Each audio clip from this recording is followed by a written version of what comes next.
stained glass throws shards of color on the marble floor as I press closer to the scholar's podium. My heart jumps. The air's suddenly cold, every exhale visible, clouds hovering near lips and startled faces. Journals rustle, murmurs fade, and eyes sweep the candlelit gallery. I close my eyes, pulse racing, and whisper it. A name, ancient and strange, tumbling out in a tongue I swear I've never spoken. The sound lingers, rolling across the hall like a ripple. My own breath tightens. "Did you feel that?" Someone whispers to her colleague, clutching a silver pin at her chest. He nods, voice dry, like a wind, through walls. Steps echo nearby as a Turkish professor scratches his chin, eyes never leaving the pulpit. A scientist in the front row turns, confusion knitting her brow. Is it colder in here? Or did the lights actually dip? Behind her, a Tibetan monk lowers his mala beads, gaze focused on the shadows flickering across stained glass. "Never underestimate a word that chooses the room for itself," he murmurs. The lights above waver, a faint blue-green shimmer stretching along the ceiling. I freeze. Every sound sharpens. "Did anyone record that?" I stammer, nerves bare, but nobody answers, only stares and half-shaken heads. A hush falls, heavy as velvet. The air feels electrified. "Am I in trouble?" I whisper, voice pinched by dread. The closest woman swallows, then shakes her head slowly. "Not trouble," she says, gesturing to the candles guttering before us. "But you opened something old." From the balcony, a lecturer sets her notebook down, whispering, "Was that a name or a warning?" No one can decide. I glance toward the doors. Outside, car horns stall, the city pausing as if cued by my single whispered word. A draft lifts the edge of my scarf. I tug it closer, feeling watched by the past, or by something in the stones themselves. The room, this hall, seems both witness and gatekeeper. As breaths mist in the chill and glass scatters rainbows over startled faces, I wonder, what did I awaken? The name echoes, hanging, still unanswered, as the world beyond the hall leans in, listening for the consequences yet to come. Heavy footsteps echo down the marble hall, sharp, precise, an urgency that cuts straight through the chill. Suddenly, red strobes stutter to life above, glinting off stone and stained glass. The crowd stiffens as men and women file in.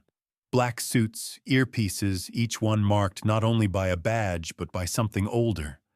A jade pendant against a crisp shirt, a bone-carved stick clutched in white knuckles, a Turkish nazar gleaming just below the collar. The leader raises her hand, fingers tracing a quick pattern, her own silent sign language that stills the entire room. Her face is stern, but something flickers behind her eyes. "Do not speak," she commands, low voice matched by the hush in her posture. A second agent radios, "Bring silent protocol kits." Another circles the crowd, posture wide and watchful. A radio on a belt blares with static. I hear the sizzle, smell a faint scent of ozone. The professor from earlier tenses, clutching her notebook. "Are you here for us?" she manages, voice shaking. The agent doesn't answer, only scans the seating, eyes darting from relic to relic, person to person. One psychic, hair-streaked silver, kneels by the candle table, muttering to her bone stick as if asking for guidance. The leader steps forward, looking directly at me. "Repeat nothing, not an echo, not a joke," she whispers, authority crisp. The heaviness in the room deepens. The Turkish agent's hand never leaves his nazar. The woman with the jade necklace presses it hard to her throat, breath sharp and unsteady. They usher me quietly toward a doorway off to the side. a heavy velvet curtain, behind which the air pulses thicker still. We'll need you to recount what happened and what you said. But not. The leader glances at the team. Not out here. Not to them. Her tone is final. As I step under the arch, the static noise crescendos in the wall speakers, and the light outside the hall seems to tilt, bending colors. I spare a last glance at the crowd, eyes wide, lips sealed, the ancient name still hanging between us in a tension that feels both sacred and perilous. Inside the curtain's shadow, tension waits, electric, unfinished, as the world holds its breath on what will be revealed or forever kept quiet. The phantom chill lingers, almost humming against my skin. We settle in a chamber flanked by tall marble and shuttered lamps. Out in the main hall, whispers try to break the silence but never quite manage. I sit tense, every muscle tight, as the psychic team forms a semicircle around me, some clutching their relics, others scribbling quick, silent notes. A younger agent glances up, voice hesitant. "What did you feel when you spoke the word?" she asks, pen hovering above the page. My throat is dry. It wasn't just me. It felt like the room breathed it in. And then something started echoing. I kept hearing it, even after I stopped talking. Her partner fidgets with a carved stick, gaze focused inward. "Still hearing fragments," he mutters, almost to himself. "It's not dying down." The Turkish psychic touches his nasar. There are echoes in the air, thoughts bouncing back louder than anyone is speaking, like memories waking up. The lead psychic's eyes never leave mine as she steps forward, lowering her tone. Some words refuse to be contained, especially the old ones. "Tell me, since the whisper, what comes to you? Dreams? Images? Unusual feelings?" Her fingers tap the table, a coded rhythm I can't decipher. A heaviness collects in my chest. There are flashes, places I've never been, faces I should know but can't name. I keep thinking in riddles, not sentences. The silver-haired psychic, eyes shut tight, shudders. "The word, called through the walls," she intones. "It's bound to this space and to you." As the team debates quietly, contain, interpret, investigate, my mind drifts. Time in the chamber warps, shadows rolling up the pillars in the dim light. The essence of the word vibrates between us, a force too big for protocols. A low thrum pulses from the walls. For a moment, my whisper seems to swirl in the air, visible, alive, impossible to unsay. Everyone holds their breath, only glances and clenched hands hinting at the scale of the disturbance. As my vision blurs, a thought emerges. Some echoes refuse to fade. What truly woke in that hall is still unwritten, and the silence demanded now is only the start. Spotlights flicker as investigators file into the chamber, the hush rumbling deeper as the psychic team returns with new faces. An ancient linguist, a mythographer, a shaman with a pouch of copper chimes. The lead psychic gestures for quiet. "We've reviewed the initial recording," she says, eyes narrow. "That word matches fragments from places that never had contact. We need to know what message it carried." A scholar steps forward, laying out thin sheets etched with cuneiform and Dogon glyphs. "The symbol you uttered, see, here it is in Sumerian clay, again in West African lore, and in the tattooed prayers of Siberian shamans." Her finger traces a salt pattern on the marble, careful, repeating each line in sync with the pulse of her own breath. Every culture codes a warning or a passage when a threshold's breached. A Siberian investigator lights a coil of sweetgrass, waving smoke over my hands. Ancestral rites shield us, he murmurs, voice edged with reverence and fear. Copper chimes ring 3 times, sharp against the cold. The hall hushes, the salt lines sparkling in the lamplight. As the team leans in, a linguist sketches sigils on a slip of vellum, whispers a half-prayer, his hands shaking. Whatever this is, it is not only old, it is specific. The name was used before, always at times of crisis or awakening. He steps back, beads of sweat glistening at his brow. Sudden tension crackles in the air. The psychic leader presses her jade pendant, face clouding. Enough. Whatever power you've stirred, our protection methods are failing. One psychic, trembling, collapses onto a bench. I can see warnings, ancestors, trying to speak, but their voices get drowned in copper and shadow. The rituals clash. A Dogon chant here, salt brushed aside there, each culture's protection woven into the defense. But the effect unsettles instead of soothes. Cold sweat, breathless pauses. What do we do now? A new agent stammers, glimpsing the trembling hands of even the most seasoned psychic. You honor the boundaries, whispers the Siberian, voice a wisp now. But you also risk waking what can't be put back to sleep. The lead psychic's eyes glint with finality as she rings the chimes once, more, the sound turning copper in the hall's air. Smoke winds through the arches, tangling with the salty tang as cymbals shimmer, just for an instant, across the marble. Everyone reads them a little differently, but fear is common. Between traditions, between dangers, one story, always waiting for someone bold or unlucky enough to say the name. Color and sound fade as the team steadies, realizing there is no single ritual or system that can guarantee safety now. The warning has surfaced, but the future remains sealed, a hush lingering as both threat and invitation.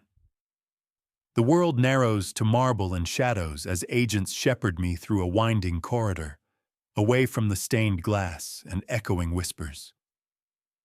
A heavy oak door closes behind me with a hush that feels absolute. I stand in the middle of the chamber, walls arched high, every stone veined with faint lines of chalk, some still glowing faintly from old rituals. A stone table, cold and smooth, anchors the center. I shiver as a psychic team member gestures to a chair. Sit, he requests, voice measured. I obey, tracing the gleam of geomantic chalk on the floor. Patterns spiral underfoot, their meaning secret but oddly familiar. The lead agent flicks a switch, and a low hum fills the air, vibrating through the marble. She seats herself across from me. Witnessing isn't always about seeing, she says. It's as much about carrying. She slides a slip of paper and pencil my way. Draw what comes to mind, no matter how strange. At first, my hands hesitated. Then something takes over, a compulsion. Loops, symbols, electric lines pour from my pencil in a wild rush. Images I can't name taking shape. The agent opposite tilts his head. Those are accurate. Even the placement of the circle. Our maps had that years before you arrived.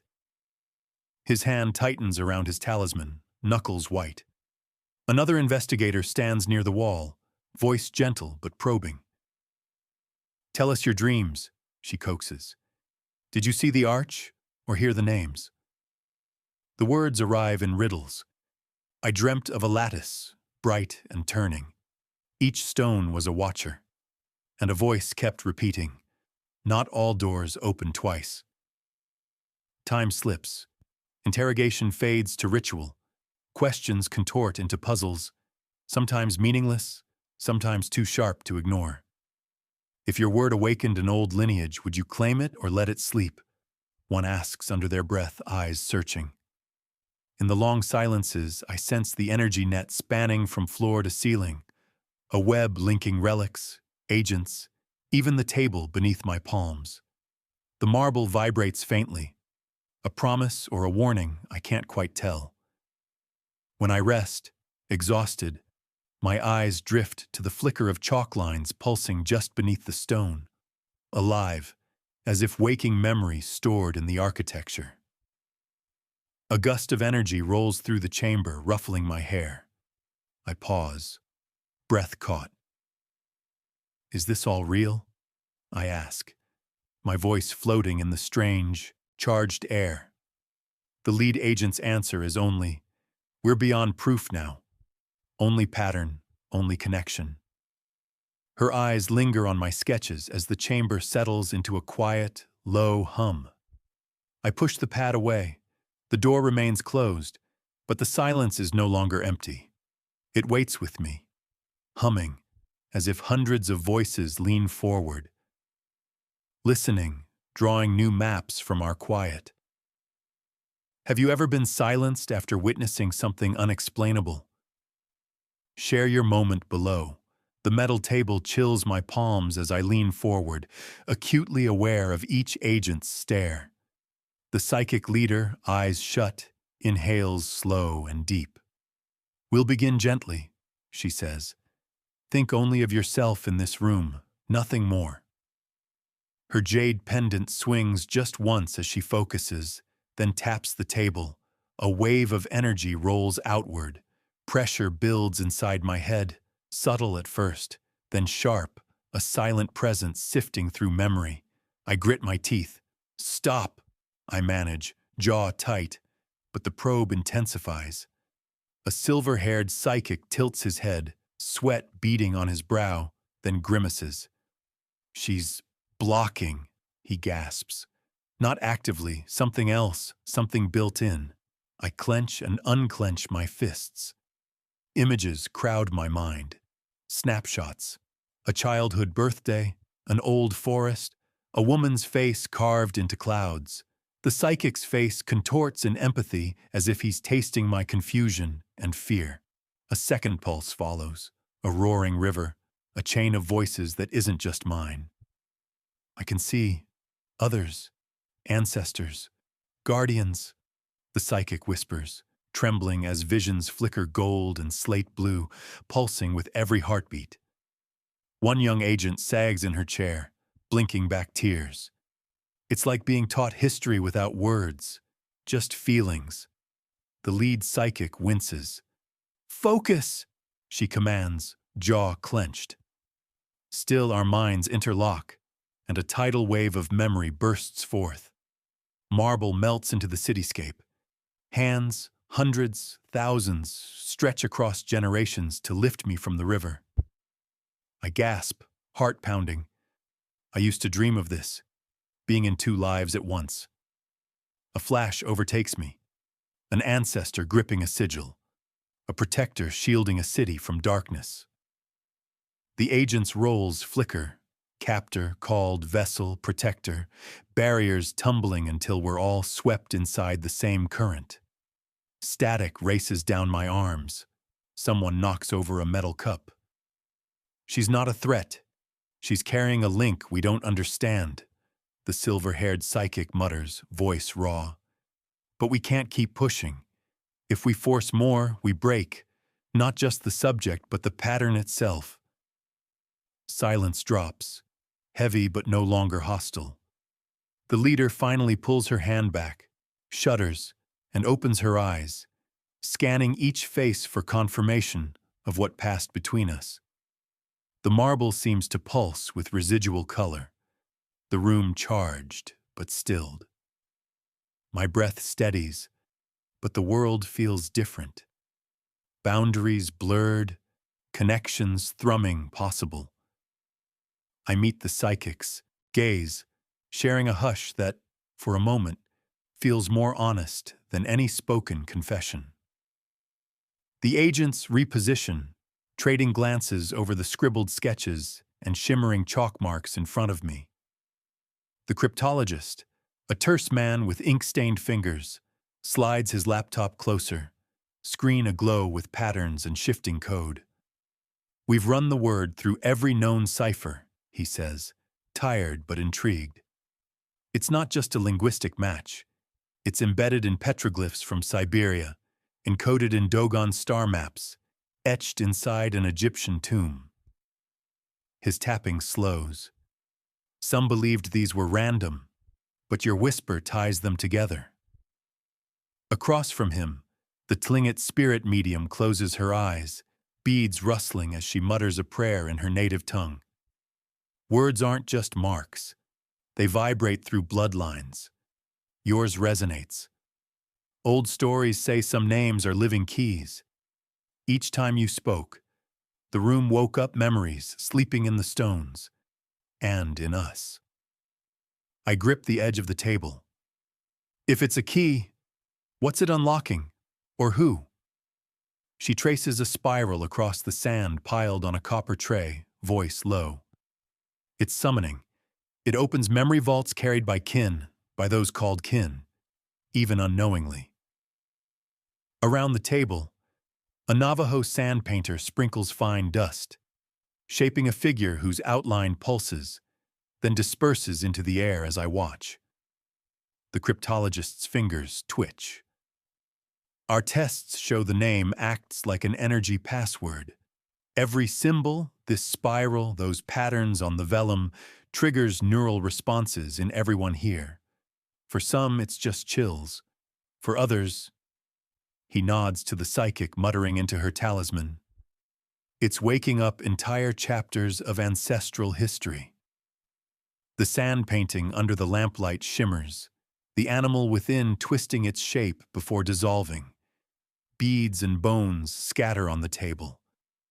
My pulse hammers. So what do we do with it? If a name can unlock memory, can it also close it again? The medium hesitates. Not always, but you can choose to hold the key or teach others how to hold it without fear. She meets my eyes, steady and clear. What you triggered isn't a curse. It's a summons, a bridge through time, tangled in symbol and intent. Around us, light flickers, sand shifting with every move.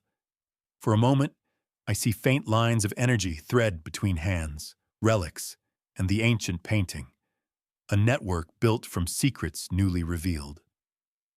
The cryptologist sets down his stylus, breath caught. This is bigger than code. This is the map we lost, calling itself home. A hush lingers, every face watching as the sand's last patterns fade in the shifting light, the sense of possibility trembling just beneath the surface. The chamber glows with new anticipation as the bargaining table is cleared. Half-eaten bread, faded ritual objects, notebooks scattered. The psychic leader leans in, voice softer. If you want our secrets, you'll have to trust us with yours. Full transparency, no files sealed, no memory edits. Her hand circles her jade pendant, anxiety and hope warring in her eyes. I inhale, uncertain. Why do you care about my whisper? She nods at the blue glyph pulsing faintly from a hidden file on her tablet. That word you opened, it's not the first anomaly. We have records of KGB agents, Vatican priests, men in the desert who dreamed the same sigil. We never share these outside our team. But tonight, we all go beyond protocol. A grizzled psychic slides a folder across the table, pages marked classified. He cracks a faint, almost sad smile. My grandmother told me the story of a mirror in Tashkent, one that broke when a secret was spoken. I never believed it till I saw you draw that spiral. For a moment, old fear flickers in his eyes. One agent finally admits, head bowed, I failed once. Let silence breed panic, lost people. That's not happening again. Another adds, we make mistakes too. Our oaths aren't just about protection. They're about not letting the world's mysteries own us by force. My fingers tap the tabletop, heartbeat echoing every word. I tell them of the vision, the hall that stretched out to centuries, a voice urging silence, not out of fear, but to forge a promise for the ones who would come after. My memories mingle with theirs, holy relics smuggled in wartime, notes scribbled by children who described visitors no one else saw, premonitions that changed nothing and everything. A sudden note of incense wafts through the vent. We all pause, smelling the hope and dread wound together in ritual. On her screen, the blue glyph pulses in time with my breath. The psychic team exchanges long, honest glances. The leader closes her folder, exhaling. We're not just investigators tonight. We are keepers, witnesses, and maybe students. If you help us build this map, you'll never be alone in the search again. In that moment, bread forgotten, breath held, the trust between us forms, fragile, cosmic, real. Across the table, every oath's weight finds new wings. A hush follows, round and sacred, as if the room itself promises to remember. Golden sunlight crawls across the marble floor as we gather in the transformed hall. Sleepy agents, psychic and mundane, drift in, each carrying their relics, jade pendants, copper chimes, scraps of old vellum. The air trembles with a hush deeper than silence. The head psychic gives a nod. We honor every path tonight. No tradition denied, no fear left unanswered. She places a crystal at the altar's center. Its surface shivers as copper chimes ring out, 3 deliberate tones. One by one, everyone brings something. A salt circle, a Navajo sand painting, a Turkish nazar pasted above the flame. I'm invited to lead the first word. My lips barely move, but the name resonates, not as echo, but as welcome. The hall shivers, and suddenly it feels as if every wall holds its own version of the story. Gold thread weaves between the altar offerings, dancing in rays of the morning sun. A Sami elder hums in the corner. The sand painter's fingers blur as new symbols emerge in the dust and dissolve just as quickly. Each agent sees something different. One weeps over memories of heritage lost. Another trembles as hope rises.